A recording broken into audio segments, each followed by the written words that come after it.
Want to start now. We want to tell you about the challenges we faced, how we were able to manage her and how far we were able to do it. Remember her physiotherapy, going to the hospital, how the hospital physiotherapy works, and how you can hire your own physiotherapist if you have need, instead of abandoning the child or leaving the child with your mother in one village. You don't do.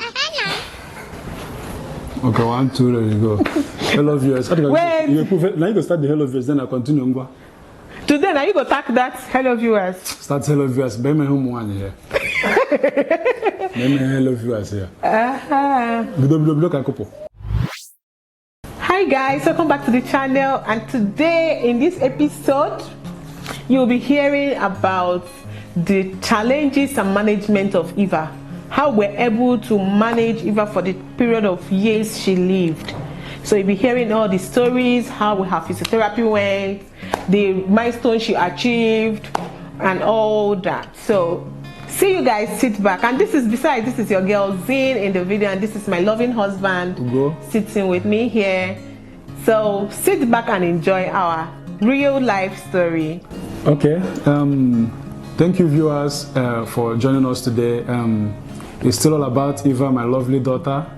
So after I brought my family to here and we started going to the hospital, it has not been an easy journey.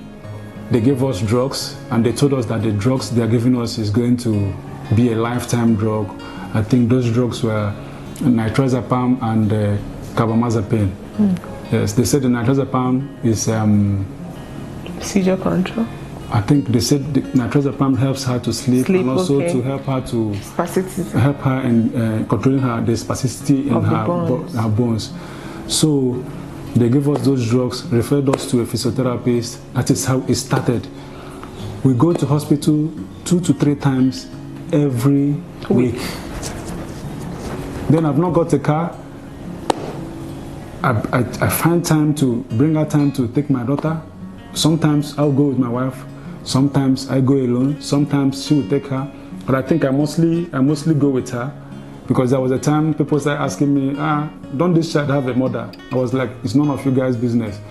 So that is how the challenges started. You remember when you were going to the hospital with Eva alone? I was busy making babies. I remember then one of those days, I just put to bed, and after nursing Nico to a certain age, a certain month, I went to the hospital with my husband for Eva's normal routine checkup. So one lady asked me, "Madam, is that your husband?"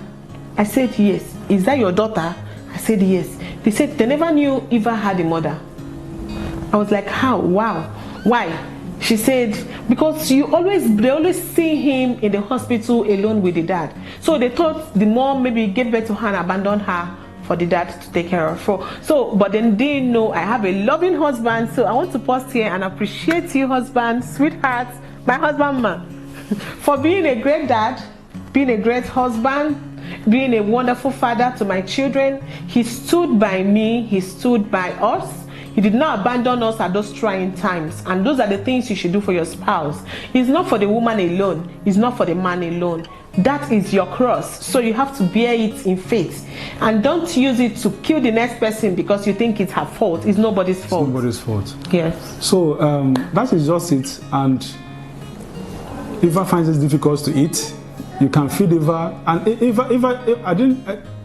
throughout the 9 years she spent, she didn't swallow anything. She didn't swallow any ball of anything.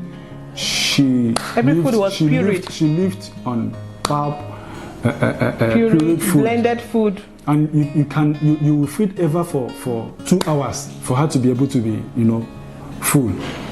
So it was very, very, very, very trying for us. That period was not easy for my family. So, but we thank God that Eva's birth and her situation strengthened our love more, because my wife was always crying. I would be the man trying to, because I felt bad too. I was like, I'm not supposed to be happy with my new child. I'm supposed to play with my child. Eva don't even stare at you. She don't even smile at you. You manage to, play with her for her to manage to smile. It has not been easy. And also at night, sometimes she stays awake for 2 days, complete 2 days without sleeping. And whenever she stays awake, I'll be awake. I'll be awake with her all over the time, because she'll be awake and crying. So it's not been easy, but we thank God for the experience. We thank God for the lessons we learned from the whole situation, because it was really, really challenging for us. It was really challenging. Our families tried, but they really don't know what we are facing, me and my wife. It was really, really tough for us. Taking Eva to the hospital, taking her to the physiotherapist, seeing her crying when they are trying to stretch her muscles, and seeing that she's not even improving, because they told us that it's going to take time. I asked them how long. They said it's going to take years. So for you to be going for a physiotherapy for over a year, no result, not even a hand can be able to stretch and stuff like that, it's not been easy. So I have to use this opportunity to advise parents or fathers out there with such challenges. Okay, sorry. Yeah. Before then, we're using the hospital physiotherapy.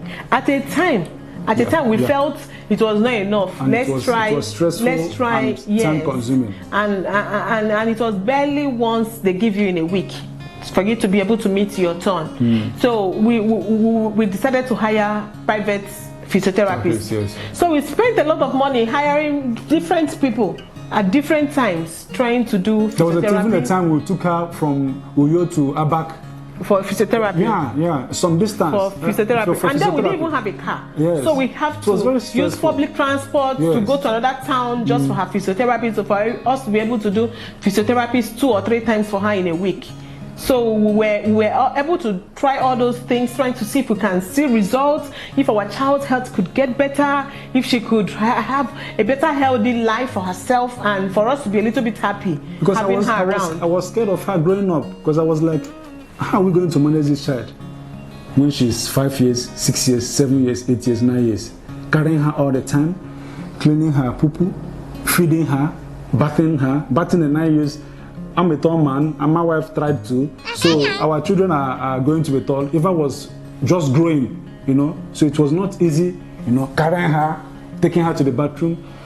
It was a whole lot of experience, and which I don't think is good for anyone to experience. Now, my piece of advice for parents who are having this type of challenges in their marriage: please don't abandon your child. Please don't let it break your marriage. That should bond you people more. That should hold you people tight. That should make you people to show that child love. Because I remember my days of Eva, if Eva could talk, Eva would tell you that she was so adored. She was so loved.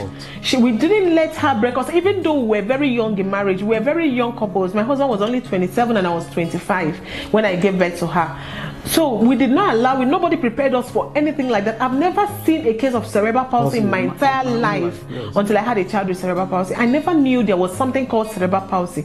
In fact, I never knew there was a sickness that does not have a cure until I had a child with cerebral palsy. It was very tough. It was very challenging. Years of sleeplessness were there. But we tried as much as we could to love her. We tried not to let it separate us. Instead, we were always looking for alternative one way or the other. How to make her food, how to make her eat things that she couldn't eat and stuff like that.